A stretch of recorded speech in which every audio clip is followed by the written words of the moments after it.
I was laughed at when I said I would take a team from the bottom of the English Football League to the Premier League. 9 promotions. In 3 years, we're a third of the way through. We've now got billionaire investors and we have a roadmap to do it. We've never had a team in the Football League. We're the second largest town in the country without a team in the Football League. And so I was looking and I was like, why has Bedford never had this? Winklevoss sponsored my podcast at the time. I sat down with them and I said, look, I've got this idea. I want to buy my local football team and get them in the Football League. So they were like, what does that mean? I said, well, there's this area called non-league and we're in the 6th tier of that. And I think I can get them into the Football League, which is the 4th tier. And there was like a 2-second pause from Cameron and he went, how'd you get him in the Premier League?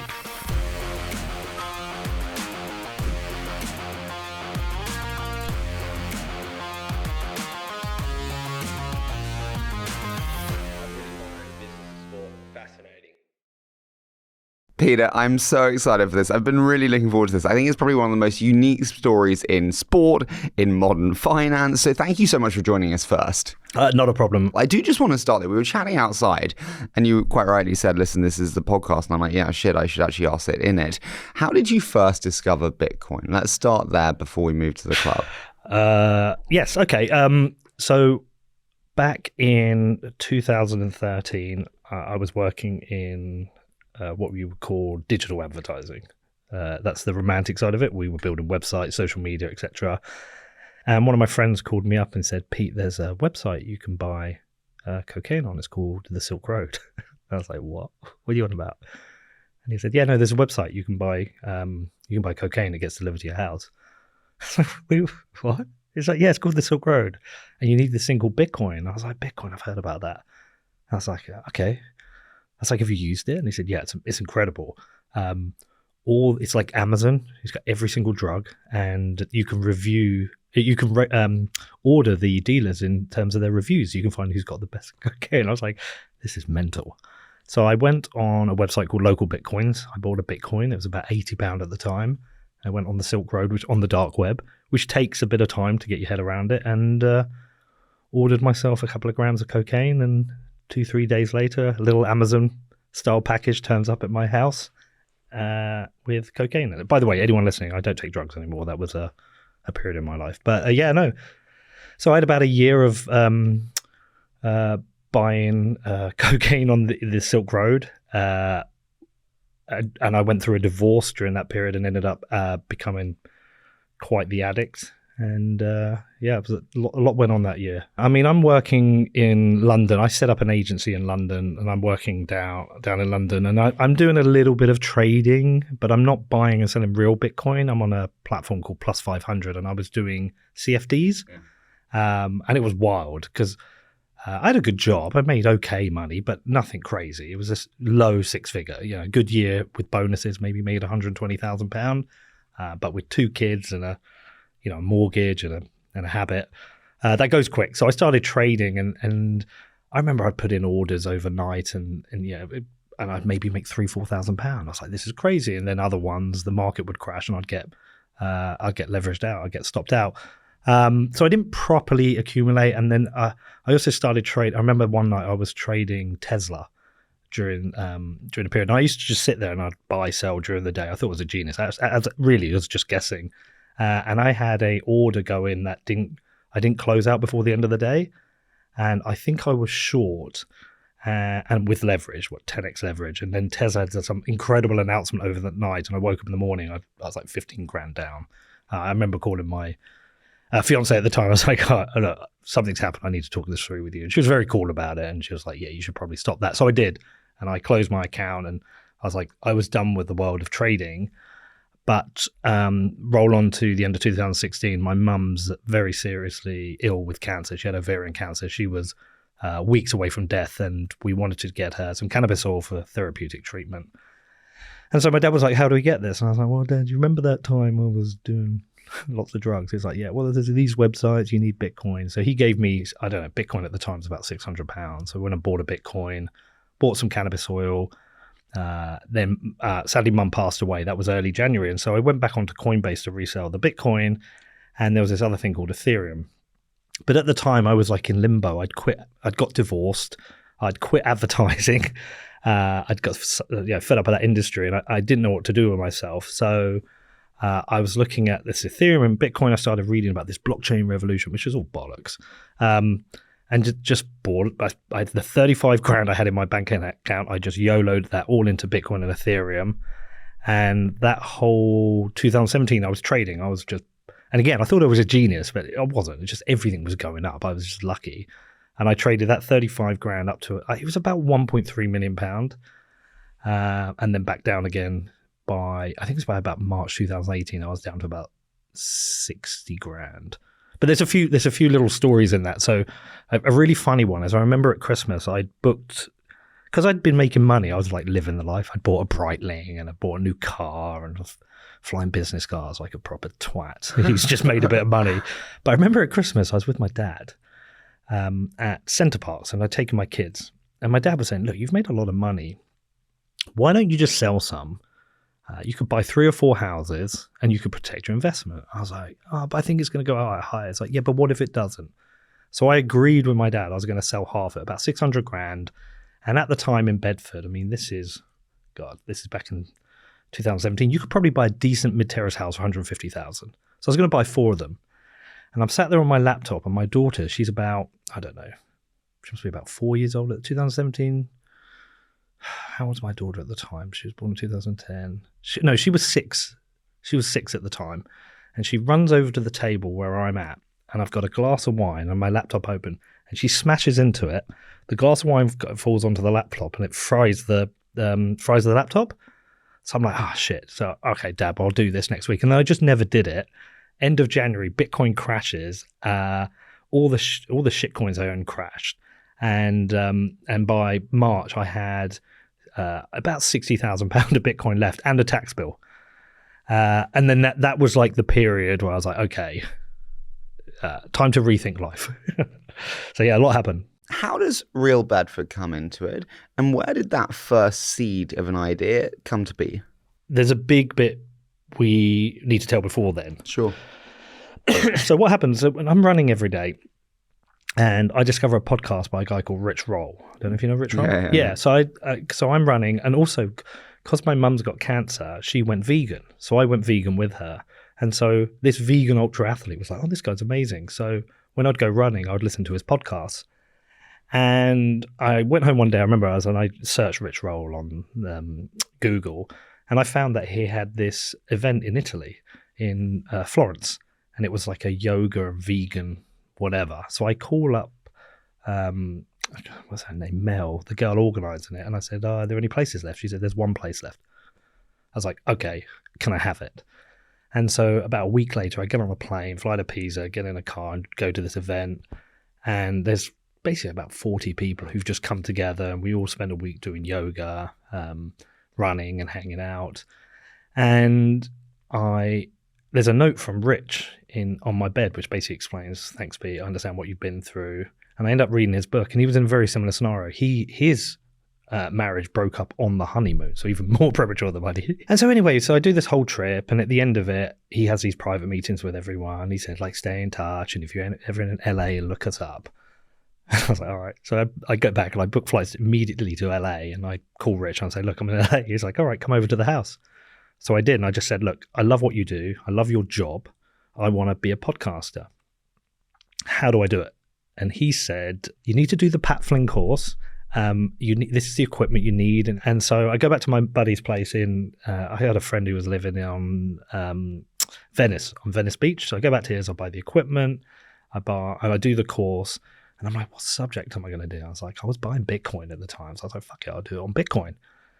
And so I find this guy on Twitter called Luke Martin, and I message him and say, hey, I'm doing a podcast. Do you want to be the first guest? And he said yes. So I went out and interviewed him. And so I do the podcast, and that becomes like my new focus.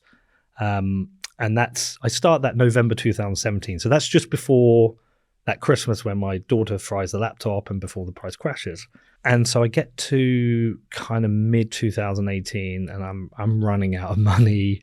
The podcast is going okay, and I eventually get a phone call from a company who says, can we sponsor the podcast? A company called BlockFi, who went bust in the end. Yeah, I know BlockFi. And so I'm like, yeah. How much did they pay? I was like, I don't know what to charge. They said, we'll pay you £5,000 a month. I was like, fucking great. I mean, I'm broke. I was close to losing my house. I couldn't get a mortgage because I didn't have a job. So they advertised, and that's kind of started flywheel up because other people heard the ads and thought, I want to advertise.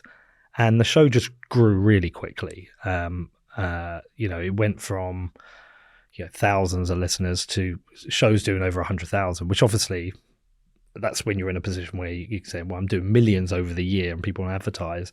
And so I ran that show up until around, I flipped the show recently, but around, it must have been 2021. Like I was making good money. I was investing well. What was the most you did in a year on the show? I always priced it in dollars because all my clients were in dollars. The peak was about $3.5 million. But that was a bull market time. Everyone wanted to sponsor it. It was, if you're an exchange. And your biggest players are your FTXs, your Binances, and their sponsoring. So I didn't have them. So I had Kraken and Gemini at different points. But if you're an exchange, you want to hoover in customers. You want to be on the biggest Bitcoin podcast in the world. Mine was. There's a lot of competition for that. And so it was feast or famine during a bull market, lots of advertisers desperate to advertise. And then during the bear market, how do we survive? And I had 2 or 3 of those cycles. But I'd got to the point where I was like comfortable, financially comfortable. I was like, okay, I'm okay.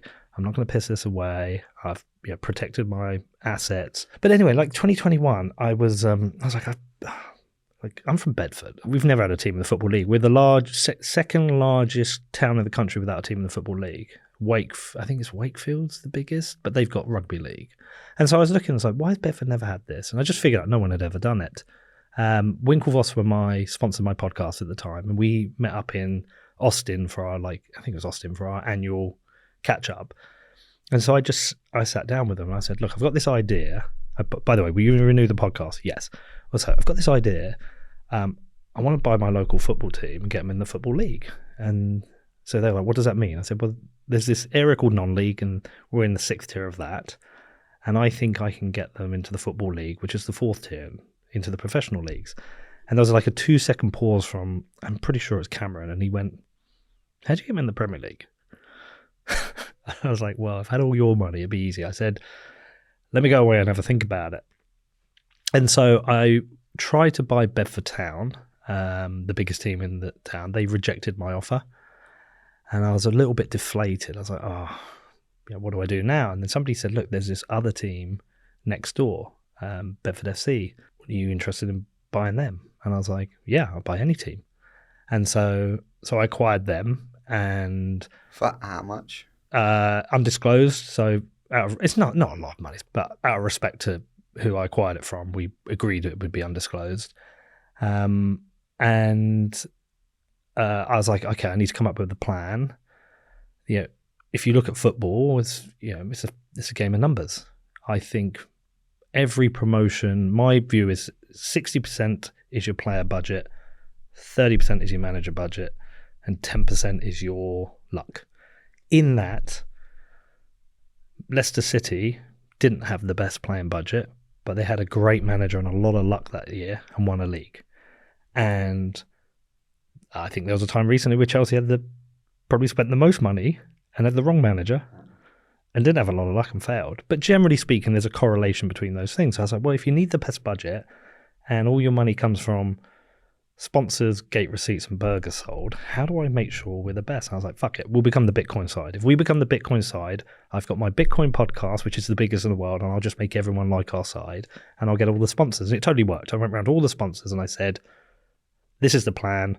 It's to take a team from the 10th tier of English football to the Premier League, powered by Bitcoin. Do you want to be a sponsor? And everyone was like, yes, let's do it. So I sold all the shirt sponsorship and boarding around the ground, and then promoted it on my podcast and sold so much merch. I mean, we've been going 3 years. We've sold over £300,000 of merch.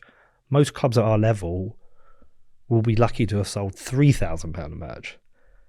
We have people who fly to the UK to come and watch games, or they come to the UK and Bedford's become a pilgrimage.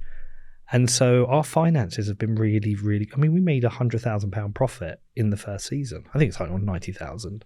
Just so I understand, so you sell like front of shirt sponsor? Yeah. How much is that? So the last deal I just did with Gemini was a 5-year deal, paid in Bitcoin in advance, £100,000 a year. So they did a £500,000 deal. But like when they did that, I don't know what's the price of Bitcoin. Like I'd have to go and look it up, but say it was 60,000. Is that the biggest contributor on sponsorships, front of shirt? Front of shirt is the biggest. Back of shirt second. Third is stadium. How much is your stadium? So that is undisclosed, but 6 figures. 6 figures over 2 years. Okay, and this is all crypto providers? All crypto, primarily Bitcoin companies. Wow. Yeah, and we don't really sell to outside of that because we make so much from these companies, like non-Bitcoin companies, they can't even get close to those prices because we're not in the... I'm not talking to Expedia yet. Or, so how much do you do in a year from the football club?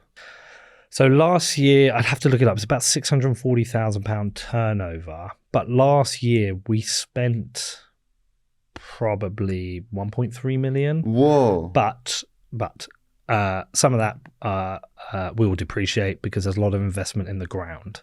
So do you own your ground? No, we have a lease from the council.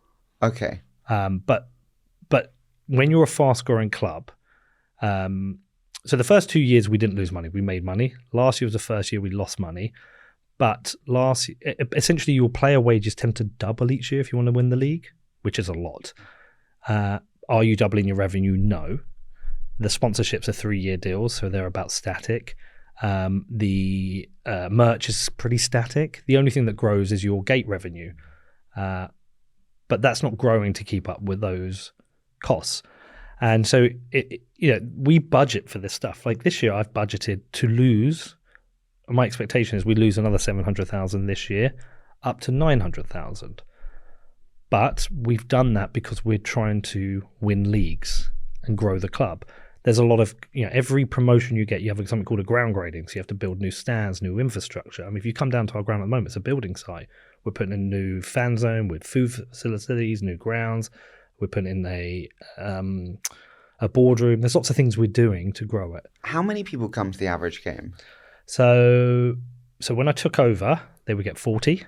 40? Yeah, and that was all friends and family. The first season, we averaged 179. The biggest crowd, I think, was 350. The second season, we averaged about 260. The biggest crowd was over 1,000. I think it was 1,090. And then last season, we averaged 360, and the biggest crowd was 1,400. So there's average, 360, but that average is often brought down by Tuesday night games, because if you've got kids, you're not coming. So your average, say, midweek might be 180, and your average on weekends might be 460. So when you look at revenue drivers within the club, say if you're 600 income, how does that split between sponsors, ticket receipts? You're not doing player sales. Yeah, I would say last year, if it was 640, it was probably around 400,000 on sponsorship, about 100,000 on merch, and the rest would have been match day, which is gate receipts, F&B, and prize money competition. But that's very small at the moment. But we're not just a men's side; we're a women's side as well. And so the men's side, they've won the league 3 years in a row. 3 times running. Yeah, and we're only the second or third club to have done that. Yeah, insane. No one's ever done it 4 times, which would be great if we do that this year. And then a year in, we started our women's side. They've won back-to-back promotions. They're up to the 3rd tier, so they're 2 off the WSL. And so if you're moving that quick, it's very hard to keep revenue up with costs, because you have these infrastructure costs for your gradings, and then player budgets go up. And we can pause. We could go, right, we'll settle here. We'll sit here for a few years. We'll work on our revenue. But we don't want to pause. And a year ago, Tyler and Cameron Winklevoss Capital invested £3.6 million into the club. So because I told them about the idea, I was like, when are they going to do this? I think they were basically watching me to see if I could execute. And as we we won the back-to-back promotions. We won a cup each, so it was back-to-back doubles. And then the ladies won, I think it was a treble. I think I could go to them and say, look, I know how to do this. But money is a big component. And so I pitched to them the investment, and they went, yeah, here we go. Money is a big component. Yes. Is owning a sports team a financial decision, or is it an act of passion? I mean, it's both. It is a financial decision because finance is part of it. It's very different from any other business because, when you run any business, Harry, it's you are profit-driven. But football is results-driven business. You sacrifice profits for the goal of success. And the biggest challenge is trying to be a club who can do both. Can you be successful and profitable? If you're trying to race through the leagues like we are, you have to sacrifice profit for success. But that's like any startup. I mean, how many startups do you know when you've made an investment? You're like, deploy that fucking capital, get it out there, and then come back when you need more. You like build market share. Well, our version of market share is position in the league. You're trying to grow. So when you are in lower leagues, bluntly, success is predicated by how much money you can spend.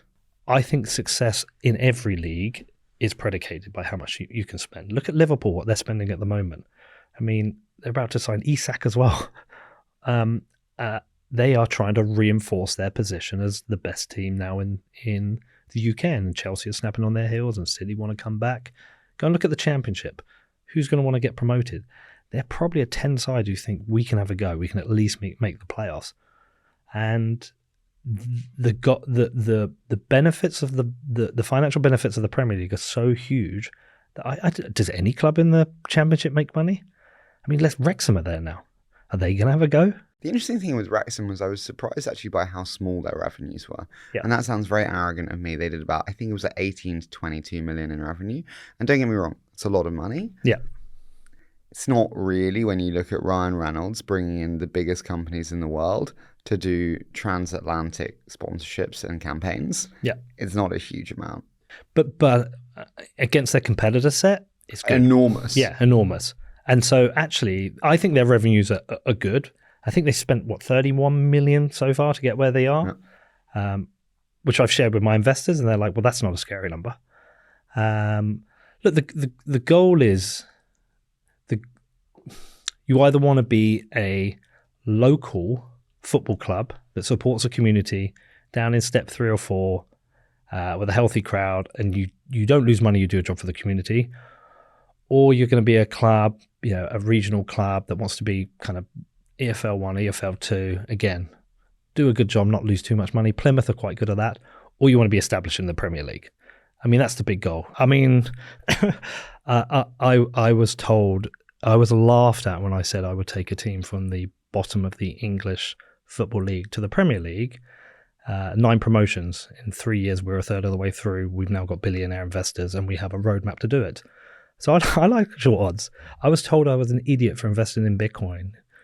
It worked out. I like shitty odds, Harry. Do you think the structure of English football is fundamentally broken in terms of bluntly parachute payments, in terms of Premier League or bust? But it just depends on your measure. What is a Premier League club? Is it a toy for billionaires, like front row tickets at the Knicks? Is it just a toy whereby they're happy to lose money because they want to play? I think of it differently. I think of the trickle-down effect. This football club I'm running could lose a lot of money for years, which I lose a lot of time because I don't make any money, and my investors lose a lot of money, but they're happy to because they like the project. And then what's coming down at the bottom of that? We've got hundreds of kids playing sports and playing football in Bedford who love it with an ambition and an idea that they can one day play for the club.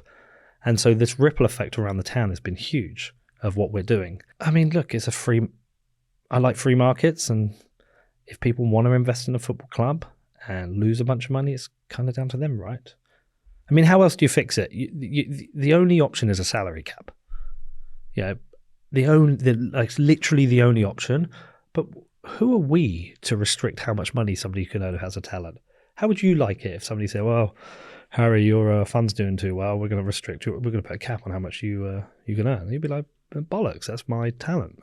I don't like salary caps. Completely agree with you. People just think that we have an unsustainable business model and that it is crumbling, and actually, bluntly, not non-league, but second tier, third tier teams cannot continue in the way that it is, and they're all losing money, and it's just a question of how long have they been saying that for? 10 years? 20 years? It's 10, 20 years. How many clubs that you know of that existed no longer exist, are no longer in existence as a club? It's been like 2 or 3 that've gone bankrupt.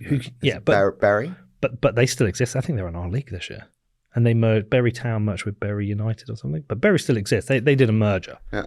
Who else? The truth is like, if you're really honest about it, we can all bitch and moan about it. If a club goes bust, there'll be somebody else who will want to buy them, and they start the merry-go-round, and it could be quite good fun. Look what happened to Luton. Everyone's like, this is so awful.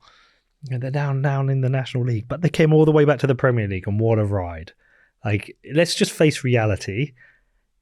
It's when pundits are discussing football, I always say to myself, can we all just say, look, someone has to go down? You know, a manager can do a good job and they go down. So you don't think the closed league system is good? Obviously, in the States, a lot of value retention comes from the closed league nature. Yeah, no, it's communist. Well, it's socialist. Look at the way their sports run. There's no penalty for failure. You're actually rewarded. If you fail, you're given the best players. It's pure socialism, which is really odd because it's a hyper-capitalist country with a socialist sports system. The jeopardy of relegation and promotion is incredible. So, I mean, you know, it's like some years you get to that final day, the relegation battle is more exciting than the promotion battle. The jeopardy of it is, I love it. I love it. What I don't like in football is this constant squeeze and the trying to force something that people don't want. So when they tried to set up that European Super League, I thought that was gross. I thought I know Chelsea won it, but the World Cup Championships, it was crap. Why? I mean, why are there 4 Saudi teams in this thing all of a sudden? Why have Saudi suddenly got a World Cup? Saudi are investing in the New Zealand League. It's pure corruption. We're trying to make Saudi football a thing. It won't ever be a real thing. It's just purely manufactured football. You don't think the Saudi League will be a real thing? I mean, it's real that it exists to the point of ever caring. No, I don't care because it's not an emergent league. It's a manufactured league. And you don't think we will be able to turn that into a emergent league? You know, there's the idea that actually you take the transition, which is you need the big stars, and then you will be able to foster that next generation and build that internally. You'll be able to make the transition to getting young people to want to build their career there. How America? Yeah, how long's America been trying to do this? It's America and China have both failed. Totally fair. I mean, America's a retirement league, and that's cool. It's a retirement league. It's end of your career. Go and watch Messi at Inter Miami, and that's cool. And by the way, my one of my secret pleasures is the commentary in US soccer.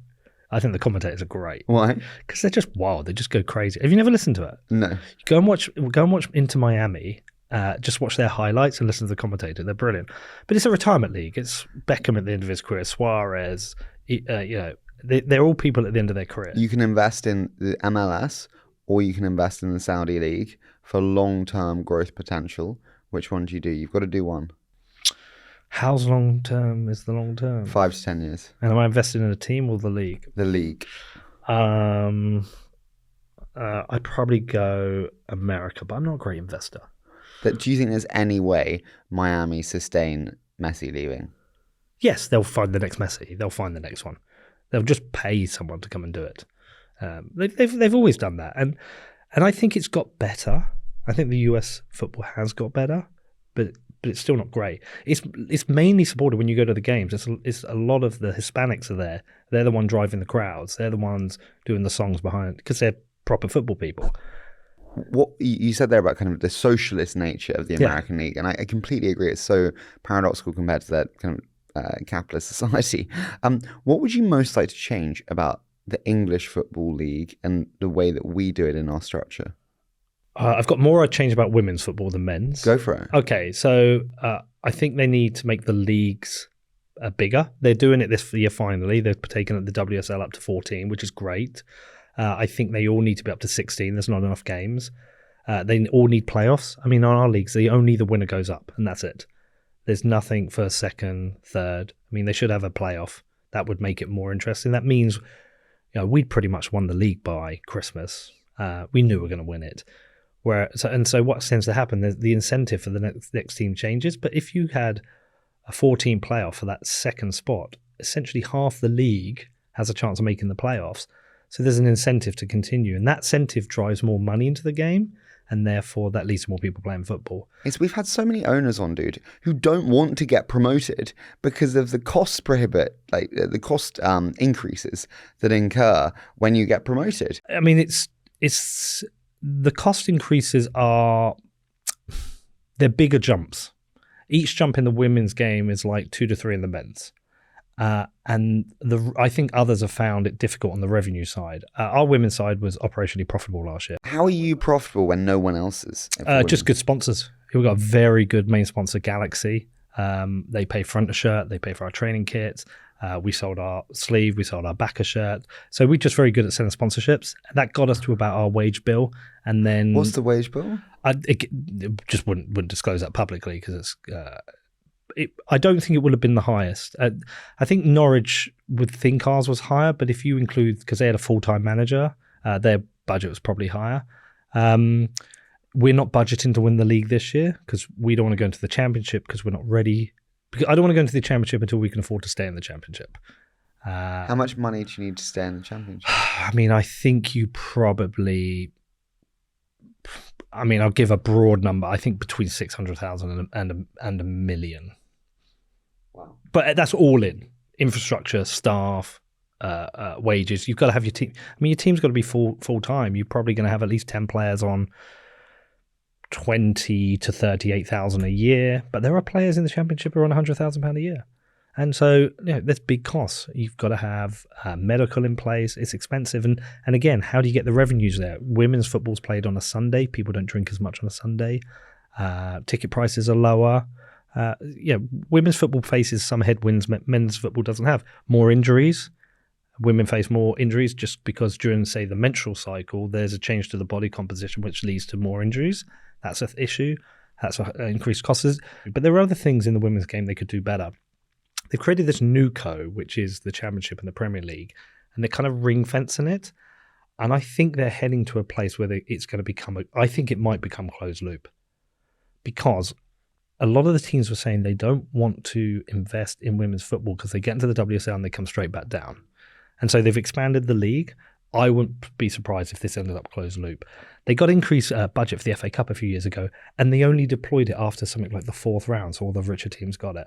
There's a lot of protectionism for the big sides, and it's just nonsense. If I gave you an unlimited checkbook today, what would you do differently about the way that you run the club? Would you buy the land so you don't have to lease it? No, I would establish an academy. I would build a large facility to create a pathway for boys and girls to get into senior football. Because this is the point of football. For me, the point of football isn't to win leagues, it is to build up your town. It's a job for the town. It's to create opportunities in football and put yourselves on the map. If you get up into decent leagues, say you're up into the championship and you've got 1,500 away fans coming, that's 1,500 people who might stay in hotels, eat in the restaurants, shop in the local shops. You'll have an academy where thousands of kids can play football every week. You'll have disability sports. You'll have opportunities for women to play sports. You'll have opportunity for coaches. So I would just establish the base layer, which is the academy, which will end up becoming the feeder for the club. How much is that? I mean, it depends which category you go for because there's different categories. I mean, we wouldn't be Cat 1, but land, an indoor dome, a few 3G pitches, I don't know, you'd be spending 8 to 10 million. What do you think you need to do to unlock more money from the Winklevi? Ask for it. Why don't you ask for it? Because we don't need more at the moment. I mean, we deployed the 3.6 million straight into Bitcoin, and Bitcoin's gone up from $70,000 at the time to, was it now $115,000? Yeah. And so So that 3.6 has turned into like a 5.5. Yeah, I mean, our total balance sheet is over £6 million now, and our balance sheet is each year is increasing faster than we are deploying the capital. So, say we lost 700 grand last year, I think our value's increased by what 2.5 million, and so we might be able to, depending on the performance of Bitcoin and the interest in Bitcoin, we might never have to raise more capital for team operations again. We might need it for infrastructure, for a new stadium, but team operations, we probably just go to debt for. On playing staff, what are your biggest lessons on managing playing staffs effectively now being an owner? Find the right manager and give them complete autonomy. Just have a very clear separation, is that he's everything on the pitch and I'm everything off the pitch. I won't interfere what he does, and he doesn't interfere with what I do. We can talk. He might ask me after a game, how do you think it went? I'll tell him. But there's no world where I go, I think you do the wrong formation. I think you need a new striker. Why don't you sign it? Like, give them complete autonomy and support. But you've got to find a manager who's capable. We've got a very good manager. And then he just has to accept me being a lunatic off it. Do you think we have the wrong mentality towards manager durations in the UK Football League? Yeah, absolutely. Although I say that, I mean, I sacked 3 managers in my first year till I found the right ones, or maybe more, maybe 4. But you get a. There's a lot of people don't understand about when you're sacking a manager and why. They just see someone being sacked. So, for example, our ladies won the treble, and I fired the manager and replaced her with a new manager. Why? Because we had a meeting about. So she got the job halfway through the season. This is no discredit to her. She is going to be an unbelievable manager, and I'm not making that. She's going to be great. I know it. She was a coach. I'd fired our manager halfway through the season, despite we won the first 10 games, but I didn't like the way he treated the players, and so I fired him because I knew I was going to do it eventually anyway. And I felt after 10 games we'd kind of won the league, so I was like, "You can go." She took over to the end of the season, secured the league, won 2 cups. But in preparing for the next season, which we wanted to win again, I didn't think she would be capable of winning that league. I didn't think she knew enough of the right players to bring in and hadn't had enough time in the job. And I'd found a manager I knew who could do it. Charlie Bill was manager of MK Dons. They were already a tier 3 side. We were tier 4. I done my research. MK Dons weren't even paying their players properly. And so I recruited the manager. He brought the team over. We paid them properly. And they went and secured us the league. And now, I got absolutely hammered for this. Oh, you're terrible. You're disloyal. Blah, blah, this. We went and won back-to-back leagues. We beat Norwich and QPR and won the league. And so I was vindicated on my decision, and it was my gut instinct. Now, I could have got that totally wrong, and I'd have been hammered. But I think as a manager, as a chairman, sometimes you know what is right. That said, I totally get if you're in the Premier League, say you're 18th and you're worried about getting relegated, there is that bump when you bring a manager in. You see it regularly. They bring a new manager in to save them, and it works. That's a £100 million decision, £150 million decision. So I totally get why they do that. Football's a lot of pressure. Standing by a manager year after year, it's hard. It's easier for us in the low leagues, but it's hard. What's the biggest mistake that you've made? You said there about being vindicated in a decision. What's the biggest leadership mistake you've made running Bedford? I've not really thought about it. It's, because we've had 3 good years and we've won 10 trophies. We've made a lot of good decisions, a lot of luck. I've been very lucky as well. The luckiest thing I did was buy the team halfway through a season, and I got all my mistakes done in that first 6 months. But biggest mistake...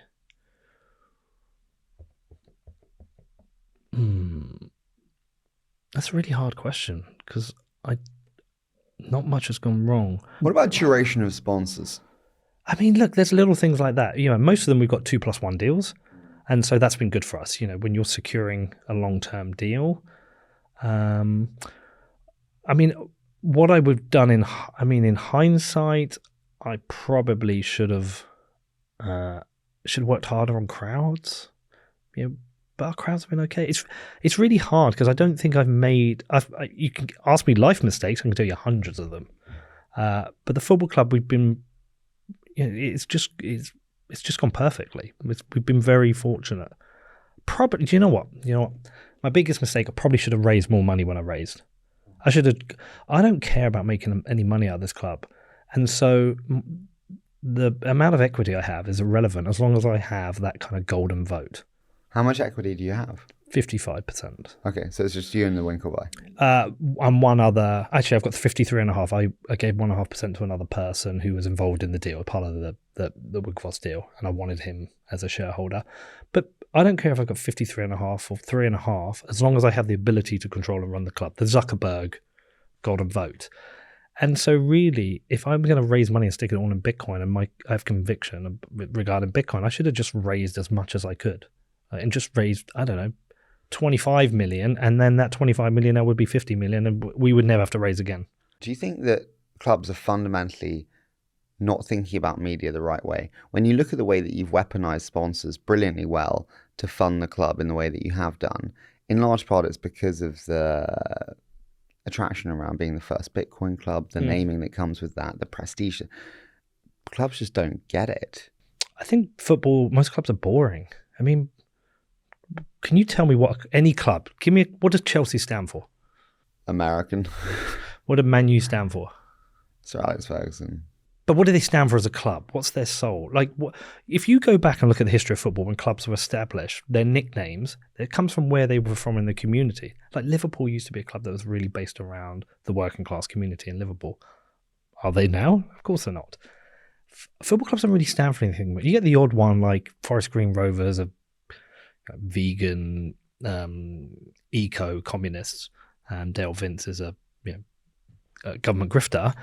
But they stand for something, right? They have the thing they stand for. But most clubs don't, and I think that's sad. They all want to have the same opinion. When they're required to take a knee before a football match, they all take a knee. If you don't wear a poppy, if you're the one person, the whole of football hammers you. No one stands for anything. No one's got any personality. Name me a football club that's standing up against the government right now and saying absolutely fucking not. No one stands up. It's all fit in, don't get cancelled, play the game, sporting excellence. And I think clubs need to stand for something and be bold and brave and have a personality and just say no. Like we are essentially we're a libertarian football club. We've got skull and crossbones as our logo. We stand for something. Wouldn't it be great if other clubs stood for something? But they all stand for the same. And that's the responsibility of the owners. Totally. They're all just cowards. And they just care about the next season, just that little bit of improvement. They're really scared of losing a few fans or upsetting people. I think that's a problem with society. I think we're just surrounded by cowards. That's one of my controversial opinions, Harry. Dude, I would love to do a quick fire with you Yes. because I want to 60 seconds per one. If you could bring any player to Bedford, who would you bring? I like Harvey Elliott. I like him. Liverpool don't want him. I'll take him. Which sponsor do you not have that you would love to have? Neighbourhood clothing. Why? Because I just think they're cool. I wear a lot of their stuff. What have you changed your mind on most about football ownership? How important winning is. Unpack that. If it's win at all cost, you lose a bit of your own integrity. And you want it too much.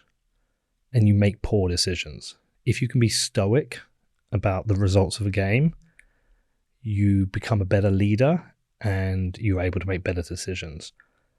The amount of times where we've lost a game and people are losing their shit, or why has the manager picked this one, or why, and you can just stand there and go, he's our manager. He's the one in the position of the job and he's doing a great job. We can't win every game. See you next week. I think I'm a better leader and a better chairman by being stoic about every result. Like I do not get upset with defeats anymore. And by the way, Harry, there were times where I thought I was literally going to have a fucking cardiac arrest during a game. I was, it's 1-0 5 minutes ago and I'm panicking. I'm very stoic about that now. What's the favourite trait of yourself that's been most contributing to your success? relentless. I've been relentless, which get up, turn up every day, work at 5 a.m, wake up at 1 a.m with an idea, go down and work on it, work till midnight, sacrifice everything, willing to phone up and ask for things, just relentless pursuit of winning. Which owner today do you most respect and admire? Beckham. I love what he named the club, Inter Miami. I totally stole the idea with Real Bedford. I came up with the name in their stadium when I was there. I was like, that's a great idea. He has a relentless desire to win and has figured out what he needs to do. And he has attracted the best players, the sponsors, absolutely delivered. I think he's brilliant. Could he do it in the English leagues? Probably not. I just love David Beckham. Real Bedford, in 5 years' time, where are you then? You'll be 8 years into the 10-year plan. Oh, I think we'll be in the National League. What would stop you getting there? Obviously losing, but like, what is the reason? I don't think anything will stop us. Yeah, I don't. I think we're an unstoppable train. Like Lynn Alden says, nothing stops this train.